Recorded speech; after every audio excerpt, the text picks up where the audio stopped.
की 6 खौफनाक और रोंगटे खड़े कर देने वाली घटना है। दोस्तों, आज की हमारी ये वीडियो ऐसी सच्ची घटनाओं पर आधारित है जिनके बारे में जानकर आपके होश उड़ जाएंगे। आज हम आपको ऐसे ही अजीबोगरीब किस्सों के बारे में बताने जा रहे हैं जो आम व्यक्ति की सोच से परे हैं। क्या आपने कभी सुना है कि एक ऐसा इंसान जो भूतों की पहेलियों को सुलझाया करता था, लेकिन उसकी मौत खुद एक पहेली बनकर रह गई? एक ऐसी जगह जहाँ पर चुड़ैल आकर घर के दरवाजे पर अपना नाम लेकर पुकारती हो, या फिर एक ऐसी शैतानी किताब जिसे पढ़कर मानसिक संतुलन तक बिगड़ जाए। इन सभी रहस्यों पर से एक एक करके आज अपनी इस वीडियो में से पर्दा उठाएंगे। तो चलिए दोस्तों, बिना देरी के शुरू करते हैं वीडियो और जानते हैं सभी रहस्यमय सच्ची घटित घटनाओं के बारे में, जिसे सुनकर और देखकर आपके भी रोंगटे खड़े हो जाएंगे। Number 6, the crying boy painting. दोस्तों, एक ऐसे मासूम बच्चे की पेंटिंग जिस पेंटिंग को लोगों ने घर से निकाल दिया। मासूम बच्चे की इस पेंटिंग की वजह से लोगों के घरों में लगी आग के कारण पूरे शहर में इस पेंटिंग की चर्चा होने लगी। लोगों ने इस पेंटिंग को शापित पेंटिंग का नाम दिया। जी हाँ दोस्तों, इटली के महान पेंटिंग आर्टिस्ट जियोवनी ब्रागोलिन के द्वारा बनाई गई एक रोते हुए बच्चे की पेंटिंग, जिसे उन्होंने द क्राइंग बॉय का नाम दिया था। साल 1950 के दशक में इस पेंटिंग में उन्होंने इतनी जान डाल दी थी कि इसकी जितनी भी कॉपी बनाई गई थी वो सब देखते देखते बिकती चली गई। उस दौरान इटली के शहर में इस पेंटिंग का रुतबा हर तरफ बढ़ता ही चला गया। लोग इस मासूम रोते हुए बच्चे की पेंटिंग को देखते बहुत ही भावुक होने लगे, जिस कारण से लोगों ने इस पेंटिंग को खरीदकर अपने घरों में रखना शुरू कर दिया। बस यहीं से इन लोगों की जिंदगी में उलटफेर होना शुरू हो गया। एक फायर ब्रिगेड कर्मचारी की माने तो उन्होंने कहा था कि जिस भी घर में आग लगी थी वहां पर इस रोते हुए बच्चे की पेंटिंग को पाया गया था। फायर ब्रिगेड कर्मचारी ने कहा कि आश्चर्य की बात तो तब हो गई जब पूरा का पूरा घर जल गया, लेकिन इस पेंटिंग को आज तक नहीं आई। मतलब इस पेंटिंग को कुछ भी नहीं हुआ। लोगों का मानना था कि इस रोते हुए बच्चे की पेंटिंग में बुरी शक्तियां वास करने लगी हैं, जिस कारण से ये सब हादसे होने लगे। इसके बाद लोगों ने अपने घरों से इस रोते हुए बच्चे की पेंटिंग को निकालकर बाहर फेंकना शुरू कर दिया, जिसके बाद हादसों में भी काफी हद तक कमी पाई गई, जिस कारण से लोग द क्राइंग बॉय पेंटिंग को शापित मानने लगे। इस पेंटिंग के ऊपर बहुत से टीवी सीरियल्स और डॉक्यूमेंट्री भी बनाई गई और दुनिया भर में इस पेंटिंग को शापित पेंटिंग के नजरिए से देखा जाने लगा। नंबर 5, नेल बार। दोस्तों, आपने भूतों की कहानियां तो अक्सर कई बार सुनी होंगी, जिसमें सबसे ज्यादा आपने चुड़ैलों की कहानियां सुनी होंगी। यहाँ तक कि हवेली में भी भूतों का वास है, ये भी सुना होगा। लेकिन क्या आपने कभी ऐसा सुना है कि किसी चुड़ैल ने किसी शहर या फिर गांव में कब्जा कर लिया हो? आप में से बहुत से लोगों का उत्तर होगा नहीं, लेकिन आज हम आपको एक ऐसी चुड़ैल के बारे में बताएंगे जिसने एक शहर में कब्जा कर लिया था। ये बात है साल 1990 की। भारत के कर्नाटक में स्थित बेंगलोर शहर पर चुड़ैल ने अपना कब्जा कर लिया था। चुड़ैल की शुरुआत मल्लेश्वरम और राजाजी नगर से हुई थी। यहाँ पर रात के समय जो भी व्यक्ति अपने घर से निकलता था, चुड़ैल उसे मारकर खा जाती थी। देखते देखते ये बात मल्लेश्वरम और राजाजी नगर में पूरी तरह से फैल गई थी। रात के समय इन दोनों नगर के लोग अपने घरों से निकलने से डरने लगे थे। लोगों के मन में ये भय पूरी तरह से बैठ गया था कि अगर वो रात को बाहर निकले तो चुड़ैल उनको खा जाएगी। शुरुआत में जिसने भी इस बात को सुना वो मजाक बनाने लगा, लेकिन जब ये बात असलियत में सबूतों के साथ सामने आने लगी तो लोग भी हैरान हो गए और डरने लगे। जिसके बाद मल्लेशम और राजाजी नगर में चुड़ैल की कहानी की बात देखते देखते पूरे बेंगलोर शहर में फैल गई और लोगों ने रात के समय अपने घरों से पूरी तरह से बाहर निकलना बंद कर दिया। चारों तरफ सड़कों चौराहे पर सन्नाटा सा छा गया, जिसके बाद चुड़ैल ने लोगों के घर में जाकर दरवाजे पर आवाज लगानी शुरू कर दी।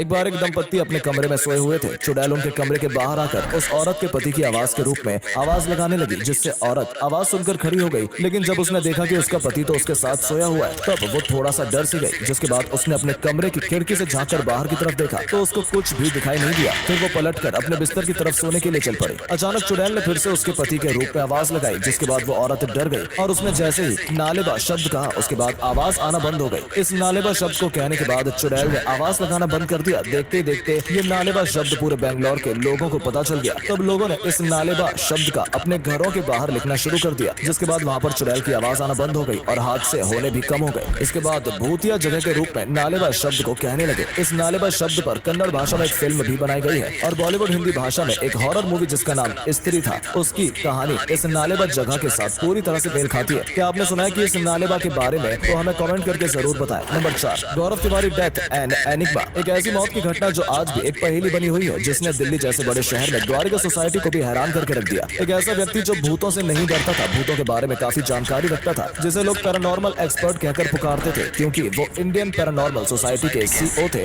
इस शख्स का नाम गौरव तिवारी था। गौरव तिवारी 6000 से भी ज्यादा ऐसी डरावनी जगहों पर अपनी रिसर्च को अंजाम दे चुके थे जहां पर किसी के भी जाने की हिम्मत नहीं होती थी। गौरव तिवारी रात के समय में भी ऐसी डरावनी जगहों पर जाते और अपनी गैजेट की मदद से भूतों से बातें भी किया करते थे। गौरव तिवारी का मानना था कि जैसे हमारी जिंदगी है वैसे भूतों की भी जिंदगी होती है। जब तक कोई उनकी लाइफ में दखल न डाले तब तक वो भी अपनी लाइफ को नॉर्मल तरीके से जीते हैं। इसके अलावा गौरव तिवारी ने मेन वर्ल्ड के एक इंटरव्यू में यह भी कहा था कि 98% भूतों की कही जाने वाली बात केवल अफवाहें होती हैं, सिर्फ 2% ही असलियत में सही पाई जाती है। एक बार गौरव तिवारी अपने घर में अपने बेडरूम में अपनी पत्नी के साथ लेटे हुए थे, तब उन्होंने अपनी पत्नी से एक बात शेयर करते हुए कहा कि उसे कोई अद्भुत शक्ति अपनी ओर खींचना चाहती है और अपने साथ चलने को कह कहती है। इसके बाद 7 जुलाई 2016 का वो दिन जब गौरव तिवारी अपने कंप्यूटर में कुछ काम कर रहे होते हैं। थोड़ी देर बाद गौरव तिवारी बाथरूम जाते हैं। जैसे वो नल को खोलकर पानी की कुछ छींटे अपने चेहरे पर डालते हैं, उसी वक्त जोर की आवाज आती है और ये आवाज गौरव तिवारी के गिरने की थी। जब घर के सदस्यों ने जोर से गिरने की आवाज सुनी तो वो गौरव तिवारी के कमरे की तरफ भागे और देखा कि गौरव बाथरूम के फर्श पर बेसुध हालत में गिरे हुए हैं, जिसके बाद उनको उठाकर लाया गया। जब डॉक्टर ने आकर गौरव तिवारी को देखा तो गौरव की मौत पहले ही हो चुकी थी। आश्चर्य की बात तो ये थी कि गौरव को ना तो हार्ट अटैक आया और ना ही उनके शरीर पर किसी भी तरह की कोई चोट के निशान थे। ये सारी घटना एक पहेली से कम नहीं थी। आज तक भी ये नहीं पता चल पाया कि गौरव तिवारी की मौत कैसे हुई, जबकि वो खुद एक पैरानॉर्मल एक्सपर्ट माने जाते थे। भूत प्रेत चुड़ैलों की पहेली की तरह आज भी गौरव तिवारी की मौत भी एक पहेली बनकर रह गई है। अब हम अपनी इस वीडियो में आगे बढ़ते हैं और आपको कुछ और सच्ची घटनाओं और आधारित अजीबो गरीब किस्सों के बारे में बताते हैं, जिसे सुनने के बाद आपकी आंखें खुली की खुली रह जाएंगी। Number 3, island of death. दोस्तों, एक ऐसा आइलैंड जहाँ पर भूतों का मंडराता है साया। हर कोई इस आइलैंड पर जाने से डरता है। दोस्तों, इटली के वेनिस और लीडो शहर के बीचों बीच वेनेटियन खाड़ी में स्थित पोवेग्लिया नाम एक आइलैंड है जो मौत का आइलैंड के नाम से मशहूर है, जिसके पीछे एक किस्सा है और इसके पीछे इतिहास रचा जा चुका है। आज से लगभग 3000 साल पहले जब इटली में एक भयंकर प्लेग बीमारी हर तरफ फैली हुई थी, तब जितने भी लोग बीमारी से ग्रस्त मरीज थे उन सबको इस आइलैंड पर लाकर रखा जाता था। जिसके बाद यहाँ पर मरीजों की संख्या इतनी बढ़ने लगी और प्लेग बीमारी से ग्रस्त होने की वजह से बहुत से मरीजों की मौत होने लगी। प्लेग बीमारी से किसी भी तरह का कोई भी उपचार न होने के कारण उस समय के शासक ने लोगों को इस आइलैंड पर जिंदा जला दिया, जिसकी संख्या लगभग 1.60 लाख से ज्यादा बताई जाती है। इसके बाद जितने भी शहर के अंदर प्लेग बीमारी से मौतें हुई उन सभी को इस आइलैंड पर लाकर दफन कर दिया गया था। तब से इस आइलैंड को भूतों के आइलैंड के नाम से जाना जाने लगा और यहाँ पर भूतों का वास होने लगा। इसके बाद साल 1922 में इस आइलैंड पर एक मेंटल हॉस्पिटल बनाया गया, जहाँ पर दिमागी हालत वाले मरीजों को लाकर उनका ट्रीटमेंट किया जाता था। यहाँ पर डॉक्टर और स्टाफ के अलावा कुछ मरीजों ने भी भूत देखने का दावा किया था, जिसके बाद यहाँ पर डॉक्टर समेत स्टाफ की बॉडी रहस्यमय हालत में मिली। इसके अलावा कुछ मरीजों की भी मौत हो गई। इसके बाद इस भूतिया आइलैंड की बातें हर तरफ फैलने लगी और इसे भूतिया आइलैंड के नाम से जाना जाने लगा। फिर वहाँ की सरकार ने इस आइलैंड पर जाने के लिए पूरी तरह से रोक लगा दी। अब कोई भी व्यक्ति या मछली पकड़ने वाले मछुआरे भी इस आइलैंड के आसपास नहीं जाते। वहाँ की सरकार ने इस आइलैंड को कई बार बेचने की भी कोशिश की, लेकिन किसी ने भी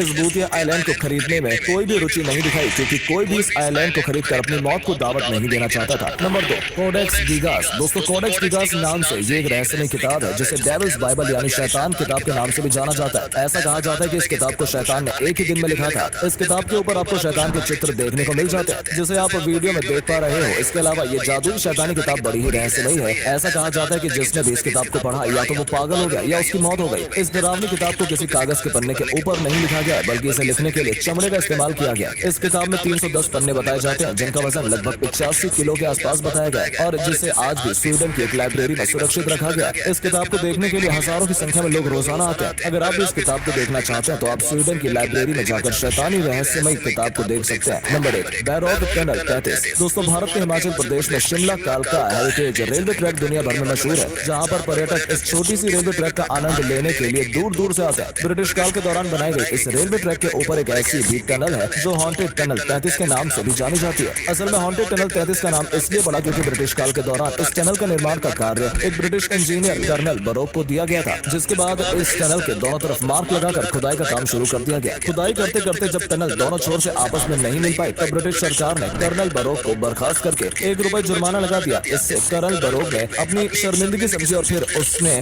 उसी टनल के पास आत्महत्या कर ली। जिसके बाद यहाँ पर बहुत सी ऐसी घटनाएं घटने लगी जिसे भूतिया घटना कहा जाने लगा। आसपास के क्षेत्रों के लोगों का मानना था कि उन्होंने यहाँ पर कर्नल बरोक का साया इस टनल के आसपास देखा है, जिसके कारण से यहाँ पर ये घटनाएं हो रही थी। इसके बाद इस टनल का नाम कर्नल बरोक के नाम पर रखा